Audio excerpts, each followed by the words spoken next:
که چیرې سره له نورو پوښتنو دا شل پوښتنې هم ښې څه زده کړې نو مطمئن اوسه چې کامیابېدلی شي انشاءالله. مخ پر وړاندې که چیرې د لیسنس درسونه دې شروع کړي وي او یا به دې هم له بل چا نه اورېدلي وي، ځینې داسې پوښتنې دي چې ډېرې مشکله پوښتنې دي. دا پوښتنې ما په انټرنیټ کې هم ولټولې، نورو ویب سایټونو کې مې هم ولټولې، نورې ویډیوګانې مې هم ولټولې ورپسې، ومې لیدې چې کومې هغه پوښتنې دي چې ډېرې مشکلې پوښتنې دي او ډېری ځلې په امتحانونو کې هغه غلطې شوي دي، که هغه له جرمنانو دي که هغه له نورو نه دي. تقریبا شل پوښتنې مې پیدا کړې، ورسره درې نورې پوښتنې هم دي، هغه به په اخره کې درته وښیم. جوړ په خیر، هیله ده ښه به وي. افغان جرمن انفو ده. دا ویډیو کېدای شي یو څه اوږده وي، کولی شئ هر وخت یې سټاپ کړئ یا یې ودروئ، بیا راسئ بیا یې سیف کړئ وګورئ. لومړۍ پوښتنه: Welche Fahrzeuge dürfen nur besonders großem Seitenabstand überholt werden? دا پوښتنه په 22 بوګن کې هم وه. دا هغه پوښتنه ده چې د مسؤلیت لپاره ده. د چا د مسؤلیت؟ د ترافیک د شاملونو هرې پوښتنې یا ډېرې پوښتنې د مسؤلیت دي، خو دا د موټر سایکل او د بایسکل چلوونکو لپاره ده. وایي کوم هغه موټر دی یا شاملین د ترافیک دي چې تاسو د اړخ ځانګړی واټن ورسره ولرئ. دا معنی که د بایسکل یا د موټر سایکل نه تاسو مخکې کېږئ، باید خاص فکر مو ورته وي چې د اړخ فاصله مو برابره وي، یعنی کافي اندازه وي. دلته شتراسنبان ویلي دي، شتراسنبان خوځېږي نه، شتراسنبان په خپل ځای باندې روان ده، ته هم په خپل سړک باندې روانې. ولې مشکل دلته د بایسکل چلوونکي او موټر چلوونکي ده. دې دواړو سره به ته پام کوې. Welche Fahrzeuge dürfen nur mit besonders großem Seitenabstand überholt werden? Überholt werden معنا دا چې د بل نه مخکې کېږي. Seitenabstand د اړخ فاصلې ته وایي. کله چې موټر د بایسکل نه مخکې کېږي باید فاصله یې سمه وي، یعنی په کافي اندازه باندې وي، او که موټر سایکل نه هم تېرېږي. کوم ځواب سم ده؟ او Fahrräder, بایسکل او موټر سایکل. بله پوښتنه ده.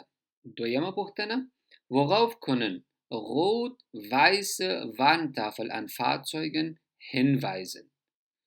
Rot-weiß Warntafel. Warntafel د خبر ورکولو یوه تخته.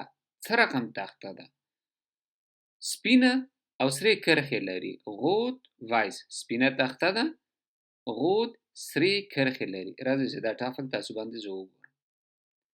دغه ټافل ده یا دغه تخته ده چې د موټرونو په شاګانو باندې لګېدلې وي، یا د انهنګر ټریلر په شا باندې لګېدلې وي. څه معنا ورکوي دا؟ په موټر لګېدلې وي، خو څه معنا ورکوي؟ Auf einen Anhänger, der innerhalb einer geschlossenen Ortschaften auf der Fahrbahn abgestellt ist. دا معنی چې یو ټریلر هغه عمومي سړک باندې geschlossene Ortschaft استوګن ځایونو ته وایي. په هغه ځای کې به مو لیدلي وي چې یو وړوکی ټریلر غوندې یو څه ولاړ ده، دغه سره یا دا سور ټافل پې باندې لګېدلی ده. دا هم صحیح ده. Auf eine Gefahrgut Fahrzeug.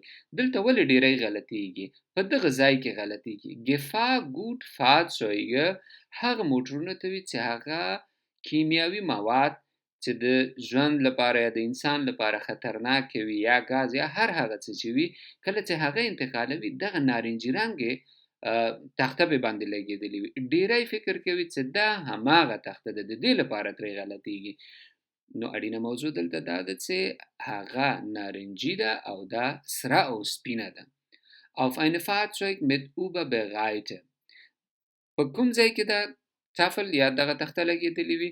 په هغو موټرونو باندې چې یا ډېر اوږده وي یا ډېر برداره وي، او یا هم چیرته د یو څو مودې لپاره یو ټریلر دروي چې نورو موټرونو ته ښکاره شي، د دې لپاره پې باندې دغه تخته لګېدلې وي.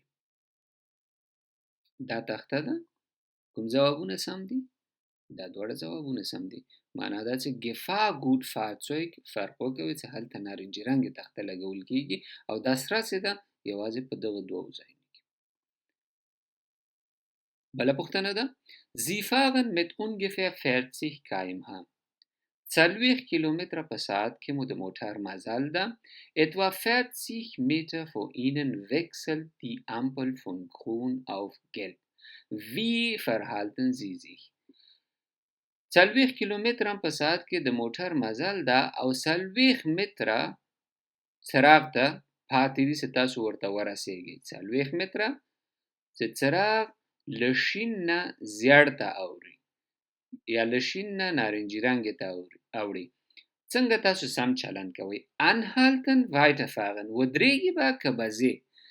ولې دلته ډېری خلک غلطیږي؟ د دې لپاره چې همدغسې یوه بله پوښتنه ده، هلته بیا راځي etwa 10 میټر، یعنې په را روانو 10 مترونو کې ترافیکي څراغ ده. 40 کیلومتره که د موټر مزل وي 10 متره پاتې وي او څراغ هم په بدلېدو باندې وي، ته بریک نسې نیولی ځکه 10 متره لږ واټن ده، ته ترې تېرېږې. د دې لپاره هلته درته وایي چې weiterfahren، خو دلته 40 کیلومتره په ساعت کې د موټر مزل ده، 40 متره ته فاصله لري یا واټن لري، ته کولی چې په ارامه سره موټر هلته ودروي. د دې لپاره ډېری دلته غلطیږي. نو انهالتن صحیح ده. 40 متره او 40 کیلومتره پام کې ونیسئ، 40 متره او 40 کیلومتره انهالتن. بله پوښتنه ده، wie schnell dürfen Sie mit einem LKW mit einer zulässigen Gesamtmasse von 3,0 Tonnen außerhalb geschlossener Ortschaften auf Straßen mit einem Fahrstreifen vor jede Richtung hochstens fahren؟ دلته د خبرې یا هغه مشکل چې یو چاته جوړوي، لکه ما او تا ته چې ما او تا لیسنس اخلو، هغه دغه د LKW مسئله او د دغه 3,0 ټونه außerhalb geschlossene Ortschaften ده. تاسو به یو LKW سره LKW دلته لوی موټرونو په معنا باندې وي، همیشه هم داسې وي، خو په دې کې واړه هم راځي، لکه موږ یو تاسو په وطن کې چې پایکاپې دي دا هم واړه موټرونه دي. دلته دا رقم موټرونه شته ده چې لکه امازون یا هم DHL یا هم نور موټرونه دي، خو واړه دي، دا هم د LKW په نوم باندې یادېږي. 3 ټنه یې وزن وي و د ښار نه بیرون څومره کیلومتره په ساعت کې موټر منډه وهلی شي. له ښار نه بیرون نورماله موټرونو ته 100 کیلومتره په ساعت کې د موټر مزل ده. دلته څومره ده؟ د دې LKW لپاره هم 100 کیلومتره په ساعت کې د موټر مزل ده. وزن دونه ډیر نه ده چې ووایې دا بیخي غټ موټر ده.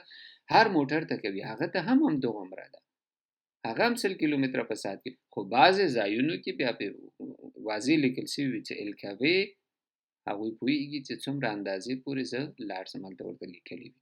ولې په دې ځای کې چې 3 ټنه وزن وي، د ښار نه بیرون وي، په داسې سړک روان وي چې لکه ښار نه بیرون معمولا د بوندسټراسې چې دي یو سړک د 2 کرښې لري، یو د تلو یو د راتلو. دلته یې ویلي mit einem Fahrstreifen vor jeder Richtung، یو د تلو یو د راتلو ده.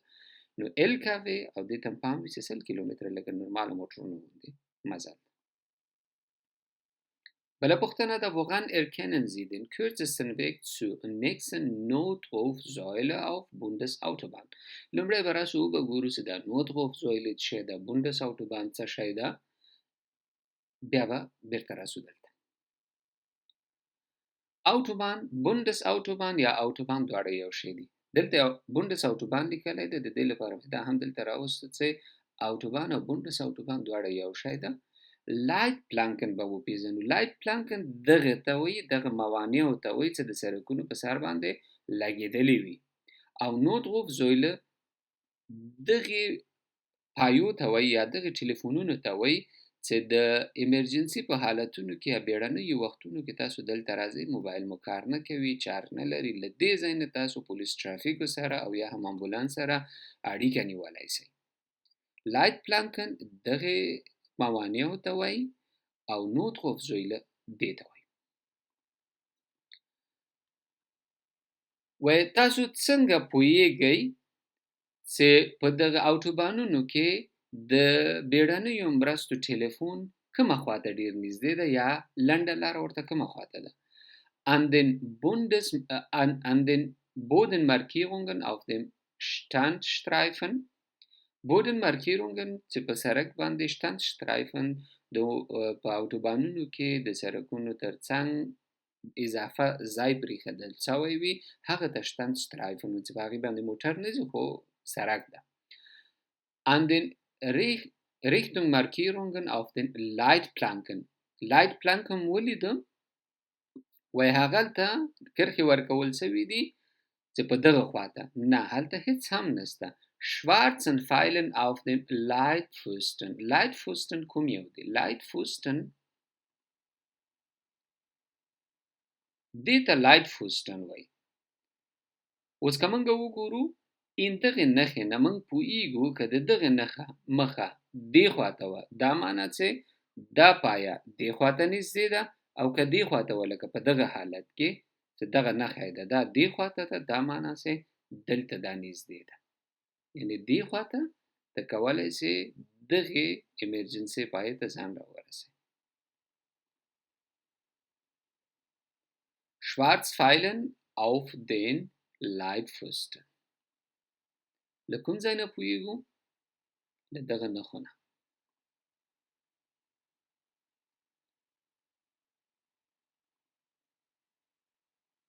بله پوښتنه Wie schnell dürfen Sie mit einem LKW mit einer zulässigen Gesamtmasse von 3,0 Tonnen außerhalb geschlossener Ortschaften دا پوښتنه مخکې کار کړی و ترې تېرېږو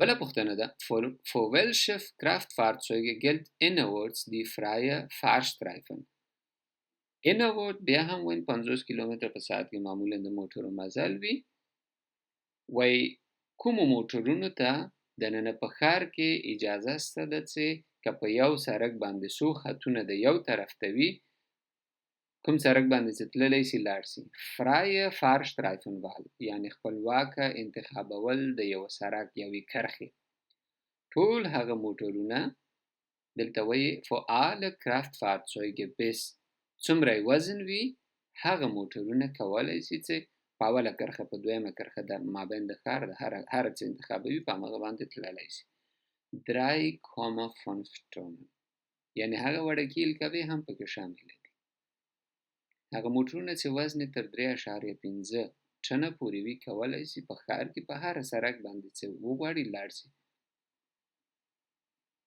بله پوښتنه ده Wie verhalten Sie sich bei diesem Verkehrszeichen دغه ترافیکي لوحه د څه شي معلومات تاسو ته درکوي که د ترافیکي لوحو درسونو کې ستونزه لرئ زه یې دلته لینک تاسو ته پرېږدم کولی شئ ټولې ترافیکي لوحې درسونه هلته وګورئ په پښتو باندې Bei 2 Fahrstreifen vor einer Richtung das Reißverschlussverfahren anwenden کله چې دوه کرښې د یو خوا دپاره وي یعنې دا دواړه سړکونه د یو خوا تلو لپاره وي وایي هلته څه وکاروئ Reißverschlussverfahren Reißverschlussverfahren مې مخکیني درسونو کې تشریح کړی کولی شئ ویې ګورئ څه ته وایي که دلته ډېرې خبرې وکړو بیا اوږدېږي Wenn Sie bei einer 2 Fahrstreifen vor einer Richtung auf dem linken fahren haben Sie absoluten Vorrang که چېرته وایي تاسو دا دوه خطونه د یو خوا لپاره وي یو خط دا ده یو خط دا ده که چېرې تاسو په دې چپ باندې یاستئ وایي تاسو لومړیتوب لرئ dem Gegenverkehr Vorrang einräumen که داسې سړک وي چې له هغې خوا نه موټر راځي او دې خوا نه هم ځي نو هغه خوا په تاسو باندې دلته لومړیتوب لري دا سړک په هغه وخت کې دا رقم کیږي چې دلته یو موانع وي یا هم سړک داسې بند شوی وي چې نور د تګ وړ نه وي د دې لپاره دا ترافیکي لوحې یا ایښودل کیږي یا هم وي کوم ځواب سم ده کله چې دوه کرښې وي د یو خوا تلو دپاره هلته Reißverschlussverfahren ده او که داسې سړک وي چې د تلو راتلو دپاره وي نو هلته له هغې خوا نه موټر چې راځي هغه په تاسو باندې لومړیتوب لري تاسو به ودرېږئ بیا که چېرته سړک خالي وو او ورځئ به پرې Wodurch wird die auf ein Fahrzeug wirkende Fliehkraft bei Kurvenfahrt vergrößert? Fliehkraft هغه قوې ته وایي چې موټر ټیله کوي او الوزوي یو خواته فشار پرې باندې راولي د څه شي له امله وایي دغه قوه په موټر باندې زیاتیږي چې په ګولاییانو کې د موټر یو خواته کش وکړي durch kleineren Kurvenradius څومره چې دغه ګولایي راتنګه او وړه وي durch höherer Reifen Luftdruck کله چې د موټر په ټایرونو کې هوا ډیره زیاته وي durch höhere Geschwindigkeit کله چې د موټر سرعت ډیر زیات وي په کومو وختونو کې په هغو وختونو کې موټر الوزي چې ګولایي ډیره تنګه وي سرعت د موټر زیات وي موټر په یو خواته حرکت کوي د هوه رایفندروک د ټایرونو هوا هیڅ تاثیر دلته نه لري. کله چې سرعت ډیر وي، کله چې دغه ګولایي وړه وي او سرعت زیات وي، په هغه وخت کې د دې امکان زیات دی چې موټر د یو اړخ باندې واوځي. بله پوښتنه ده: Sie wollen mit einem Automatik-PKW hydraulischer Wandler پریدو Automatik-PKW یعنی اتومات موټر losfahren. Was müssen Sie wissen؟ کله چې تاسو یو اتومات موټر ګرځوئ نو څه شته باید پام وي او په څه شي باید پوه شئ. Der Wahlhebel darf nur bei stehendem Motor bestätigt werden. دلته پام وکوئ stehende Motor په آلمان کې دا معنا ورکوي چې موټر ولاړ ده ځای په ځای، نو موټر ګل ده، چالان نه ده. Die Drehzahl muss wesentlich erhöht werden, damit der Motor nicht abwürgt wird. وایي چې موټر ته به ریز ورکوي چې موټر لرزه ونه کوي، هغه وخت کې چې تاسو ګیر تبدیلوئ موټر مو لرزه ونه کوي، نو تاسو اول ریز ورکوي بیا به ګیر تبدیلوئ. دا خو اتومات موټر ده، دې ته هیڅ اړتیا نشته. Beim Einlegen einer Fahrstufe muss der PKW in der Regel mit der Betriebsbremse festhalten werden. کله چې تاسو کوم گیر بدلوئ د اتومات موټر باید ولاړ وي. Betriebsbremse festgehalten werden. موټر باید ولاړ وي، دا معنی چې بریک نیول شوی وي، پس له هغې نه باید تاسو گیر بدل کړئ. خو د اتومات موټرونو دپاره کله چې تاسو گیر بدلوئ حتما باید موټر ولاړ وي. که مثال تاسو له ریورس نه ډرایو ته راځئ مخکې تلو ته، نو حتما باید موټر ولاړ وي او دفعه ودرېږي. بیا همداسې که د نیوټرل نه تاسو د ریورس ګیر ته اچوئ هم په همدې رقم باندې. خو دلته وایي چې موټر ولاړ ده، موټر چې ولاړ ده موټر ګل ده، نو ګیر کې اچولو ته ضرورت نشته ده. او همداسې موټر سرعت به نه ډیروئ، د موټر سره یا د اکسلیټر ورکولو ته هیڅ ضرورت نشته ده. Drehzahl muss wesentlich erhöht werden، دا معنی چې موټر ته به اکسلیټر ورکړئ. بله پوښتنه ده: wozu neigt ein PKW mit Hinterradantrieb, wenn man in der Kurve zu viel Gas gibt؟ موږ په تیرو درسونو کې هم وویل ده، ته پوښتنه کېدای شي د ډېرو دپاره نوي هم وي او یا یو څه تخنیکي وي.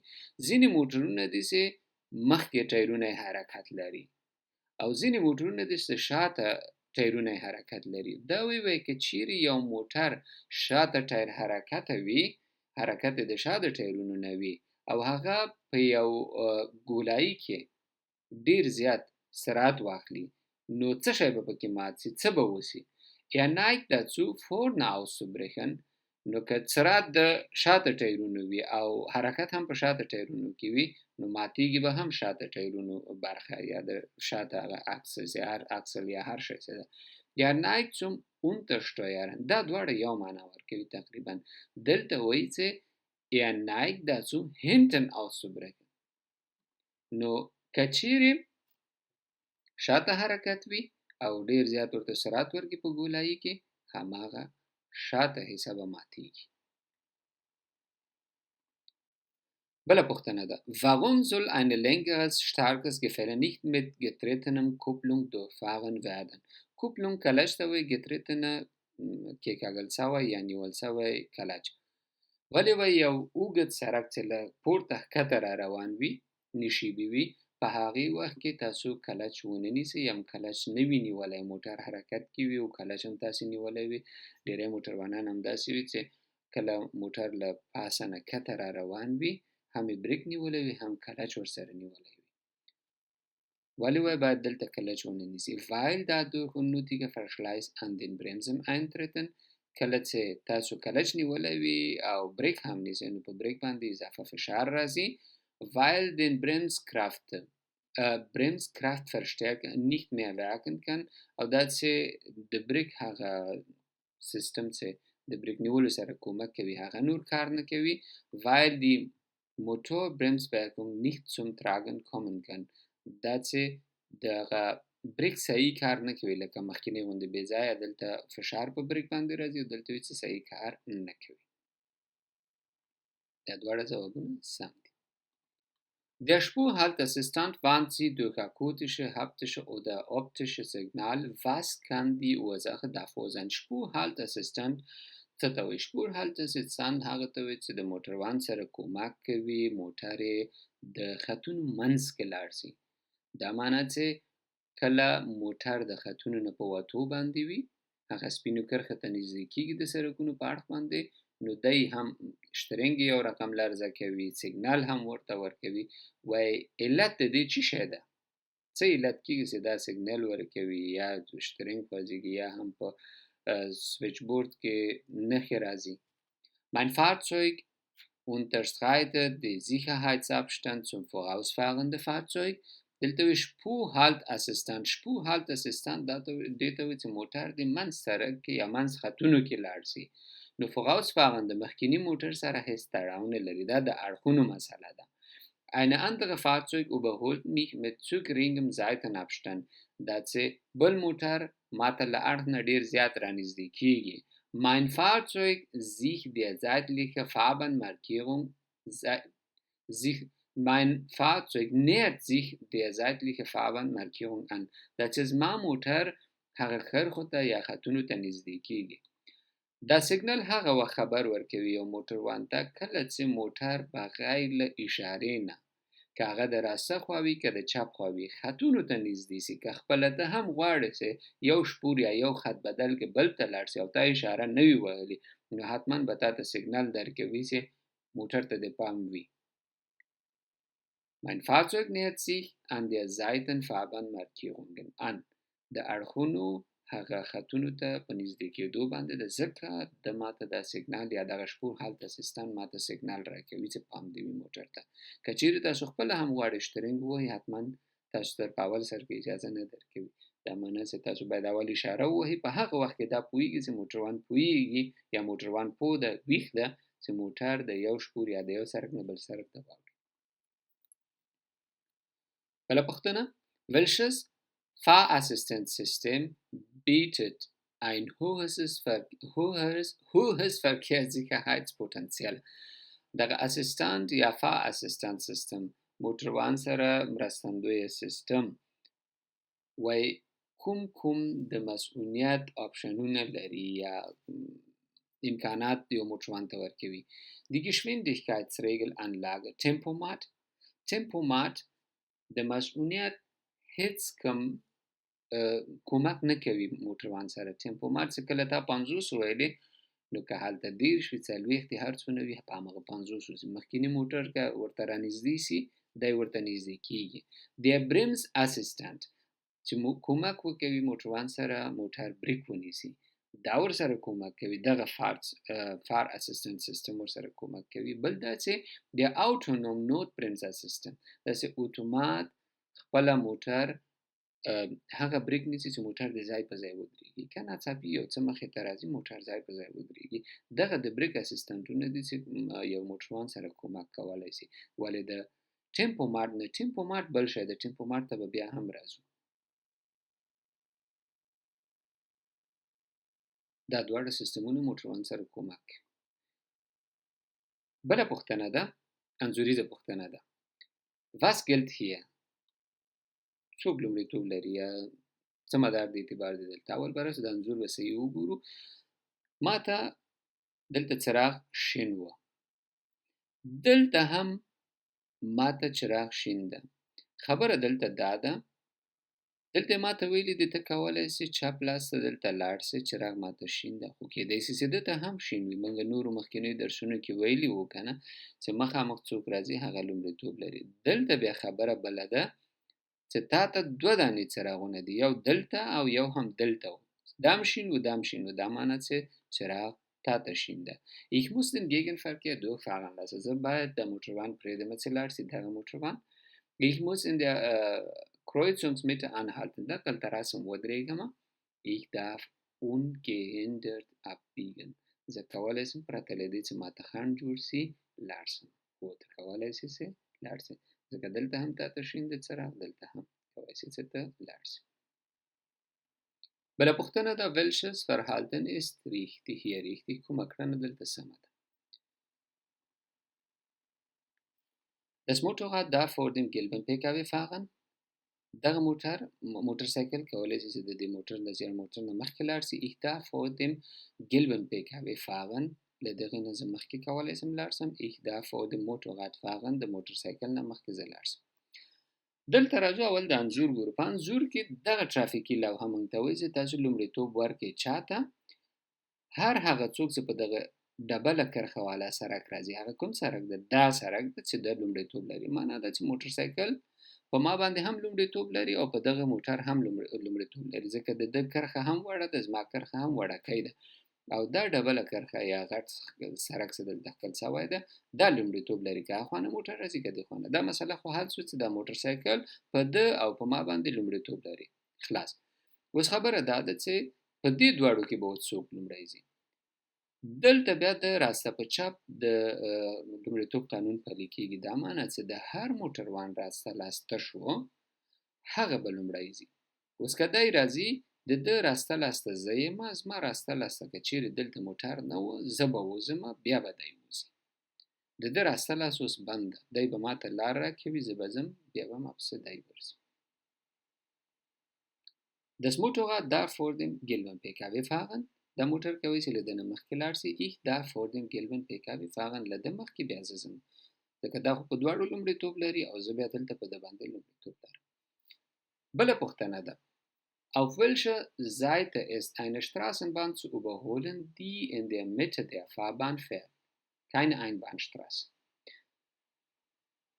له کوم طرف نه تاسو کولی شئ یو ټرام یا ټرین نه مخکې شئ چې د ټرام سړک د فابان د سړک په منځ کې وي، یعنې دواړه خواته دوه سړکونه دي او په منځ کې د ریل پټلۍ سړک ده. وایي تاسو که چېرته دا Einbahnstraße یا یو طرفه سړک نه وي، له کومې خوا نه کولی شئ چې تاسو د Straßenbahn نه مخکې شئ؟ Links، چپ خوا نه. Links nur dann, wenn rechts andere Fahrzeuge die Fahrbahn versperrt. یوازې چپه هغه خوا نه تاسو مخکې کېدی شئ کله چې راسته سړک د بل موټر له خوا نه بند شوی وي. rechts، یوازې راسته خوا نه. یوازې راسته خوا نه تاسو کولی شئ د Straßenbahn نه مخکې شئ. یوازې راسته خوا نه کولی شئ تاسو د یو Straßenbahn یا ټرام نه مخکې شئ. بله پوښتنه ده: In welchen Fällen dürfen Sie eine Straßenbahn links überholen؟ هلته مو ویلي چې که چېرته Einbahnstraße نه وي او منځ کې Straßenbahn روان وي. دلته بیا وایي چې له کوم وخت کې تاسو کولی شئ چې یو Straßenbahn نه په چپ لاس مخکې شئ. Wenn die Fahrbahn kein Einbahnstraße rechts neben der Straßenbahn durch andere Fahrzeuge versperrt ist. دا هغه مخکینی پوښتنه کې هم و. In Einbahnstraße دلته ویلي دي چې که چېرته Einbahnstraße نه وي، بیا دلته وایي چې in Einbahnstraße wenn die Schienen zu weit rechts liegen. که چیرې د Straßenbahn سړک ډېر راسته خواته پروت وي، په هغه وخت کې ځواب کوم سم ده؟ ځواب که چیرې د Straßenbahn سړک په منځ کې پروت وي، دلته وایي څه منځ والا نه، که یو طرف ته یعنې راسته خواته پروت وي هغه وخت کې ته کولی شې چې چپ لاس ته ترې مخکې شې او Einbahnstraße کې. په عملي کې تاسو ته هیڅ کومه ستونزه نه پیدا کېږي. هلته تاسو وینئ چې څه رقم باید موټروان خپله موټرواني وکوي او Straßenbahn په کومه ځي. هلته غلطي نه کېږي. غلطي دلته په تیوري کې تاسو نه کېږي چې تاسو باید دغه دواړه پوښتنې بیا ځلې وګورئ، فرق یې وګورئ، بیا یې راواړوئ. دا ویډیو کولی شئ پاوز یې کړئ، بیا یې وګورئ، بیا یې وګورئ. که چېرته بیا هم سر مو نه خلاصېږي راته یې ولیکئ. بله پوښتنه ده: Auf nebeneinander liegende Fahrstreifen vor einer Fahrtrichtung endet eine Fahrstreifen. که دوه دانې کرښې په یو سړک پرتې وي د یو خوا لپاره او هلته یوه کرښه په خلاصېدو باندې وي. Sie befinden sich auf dem nicht durchgehend befahrenen Fahrstreifen. تاسو په هغه کرښه باندې روان یاستئ چې هغه پای ته رسېږي یا اخره کې بندېږي. Welche Verhalten ist richtig؟ کومه کړنه دلته سمه ده؟ معنا دا چې دوه سړکونه دي، یو او دوه. تاسو په دې سړک باندې روان یاستئ، دا دلته په خلاصېدو یا مخه یې بنده ده، تاسو مجبور یاستئ چې دې سړک ته راواوړئ. یو سړک دا هم دویم سرک. تاسو په دغه سرک روان یاست، دا دلته خلاصیږي، تاسو باید دلته واوړئ. کومه کړنه سمه ده؟ Unmittelbar nach dem ersten Hinweis auf die Fahrbahnverengung in den durchgehend zu befahrenen Fahrstreifen einordnen. دلته تاسو یو ترافیکي لوحه ایښودل شوې وي ډېره مخکې، یعنې 150 یا 250 متره مخکې تاسو ته دغه خبر درکوي چې دغه سرک په خلاصېدو ده. تاسو به همدغه وخت کله دا ترافیکي لوحه ولیدله بل سرک ته واوړئ. Beim Einordnen in den durchgehenden Fahrstreifen steht zuerst fahren. کله چې تاسو ځان آماده کوئ په هماغه وخت کې دلته راواوړئ. نه تاسو دلته ډېره لاره لرئ، 250 متره یا 150 متره لاره لرئ، نور هم مخکې تللی شئ. Erst unmittelbar vor Beginn der Verengung im Reißverschlussverfahren einordnen. Reißverschlussverfahren یو موټر له دې خوا یو موټر هم له هغې خوا. کله چې دلته به تر اخره پورې رارسېږي اشاره مو وهلې وي بیا هو ډېر وختي به تاسو سرک نه بندوئ، تر اخره به ورځئ، اشاره به وهئ، بیا کولی شئ چې ووځئ. Erst unmittelbar vor Beginn der Verengung im Reißverschlussverfahren einordnen. دا تقریبا 20 پوښتنې وي یا 19 پوښتنې. کولی شئ هرې پوښتنه بیا ځلې وګورئ، که چېرته بیا هم سر مو پرې نه خلاص شوی یا څه نه تشخیص شوي نه وي راته کولی شئ ولیکئ په انسټاګرام باندې. Da Puchtana der ihre Kraftfahrzeug ist mit einem Spurhaltesystem ausgerüstet. In welchen Situationen kann dieses System unterstützen? Kann sie dieses System unterstützen? Spurhaltesystem مولی چې موټر منځ د کرښو په خطونو کې ساتي او ستا موټر وایي دغه سیستم لري، څه وخت تا سره کومک کولی شي. In welchen Situationen kann sie dieses System unterstützen? Das System warnt mich beim دا سیستم ما سره هغه وخت کومک کوي یا ما ته خبر راکوي Überschreiten der zulässigen Hochgeschwindigkeit. کله زه ډېر زیات سرعت اخلم او هغه ټاکل شوي سرعت نه زه تیزېږم، نو دا ما ته خبر راکوي. Nahspurhalteassistent چې دا د سرکونو اړخونو خطونه پیژني، نه سرعت. Zu schnellen Durchfahren von Spurrillen. دا معنی چې کله شپورریلن هغه جوو ته وایي، لکه د کابل قندهار په سرکونو باندې چې هغه وخت هغه جوې راختلې وي د ډېر بار له امله نه، هغې ته شپورریلن وایي. دلته مو هم که لیدلي وي کله چې بسونه په کوم خط باندې ډېر زیات تلي راغلي وي هلته یې جوې جوړې کړي وایي، له هغې نه چې کله ډېر تیز موټر اوړي په هغه وخت کې تا ته خبر درکوي. Unbeabsichtigten Verlassen der Fahrspur. دا دواړه نه دي، یوازې دغه ده چې کله تاسو پام نه وي او د یو خط نه بل خط ته راوړئ هغه وخت تاسو سره دا کومک کولی شي. بله پوښتنه ده. Sie fahren auf dieser Autobahn. Wie verhalten Sie sich richtig? تاسو په دغه اوټوبان باندې روان یاستئ، څنګه سم چلند کوئ؟ کله چې په اوټوبان باندې زیړې کرښې پرتې وي داسې، دا معنی چې سپینې کرښې نور د اعتبار وړ نه دي او تاسو په اړ یاستئ چې دغه زیړې کرښې پام کې ونیسئ. اوس دغلته به کومه کړنه سمه وي؟ Ich befahre den linken Fahrstreifen nur im Fall einer Panne.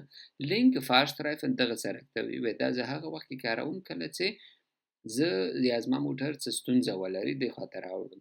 دلته خبره دا ده چې دغه سرک دا اوس لکه نورمال یو سرک غوندې اعتبار وړ ده. ولې؟ ځکه زیړې کرښې پکې اچول شوي دي. دا معنی چې تاسو کولی شئ دلته لکه یو نورمال سرک غوندې موټر وچلوئ. Ich bleibe auf meinem jetzigen Fahrstreifen. زه همدغه سرک باندې چې دا اوس روان یم ځمه به. نه، کله چې تاسو په اوټوبان هستئ، په نورو سرکونو باندې هستئ، که کله هم چپ خط خالی و تاسو اړ یاستئ، مکلف یاستئ چې چپ سرک ونیسئ. داسې نشئ کولی چې مابین اوټوبان کې به روان یو دا سرک به خالی وي. نه، تاسو به دې ته رااوړئ. Ich wechsle auf den rechten Fahrstreifen. زه دغې ته رااوړم. که مې تر اوسه پورې ګډوډه ویلي وي، دې ته مې چپ ویلي، دا چپ نه ده، دا راسته سرک ده په بخښنې سره. لکه دلته اول دا به وګورو چې دا موټر خو په دې سرک باندې روان ده او نور دې خواته ټول خالي ده. دا هم صحیح نه ده روان، دا هم باید راواوړي، ځکه د دې راسته لاسته دلته بل موټر ده، دا کولی شي په دې سرک پاتې شي. کله زما راسته لاس خالي وي زه باید دې خواته راواوړم. Ich wechsle auf dem rechten Fahrstreifen. راسته خواته زه رااوړم. دا و هغه پوښتنې چې ډېری کسان پکې مشکل لري او دا هم د انټرنیټ نه راټولې کړی وې. هیله ده چې مرسته تاسو سره وکولی شي او وخت نه یې ضایع شوی. که بیا هم پوښتنه وه یا صحیح ترجمه شوې نه وي راسره خپل معلومات شریکولی شئ. ښې چارې.